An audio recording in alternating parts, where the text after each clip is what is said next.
mga magnanakaw, ang mga Marcos, mga Romualdez, kung hindi pa maliwanag yon. Noong 2019, kung saan nagtapos siyang panglima sa senatorial race. Kasama natin ngayon, Senator Ronald Bato de la Rosa. Senator Bato, thank you for taking our invitation. Salamat. Thank you rin for inviting me here, Karen. Alright, Salamat. tumatakbo kayo ulit sa pagkasenador, the second term.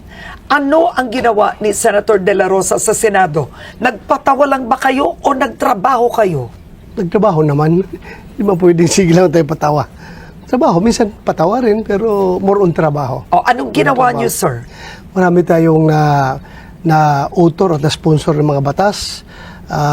Marami tayong mga issue na naimbestigahan through our committee.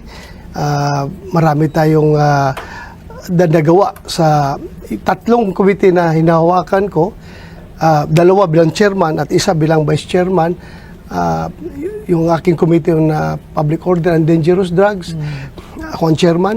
Chairman na rin ako ng Marawi City Victims Rehabilitation and Compensation Special Committee.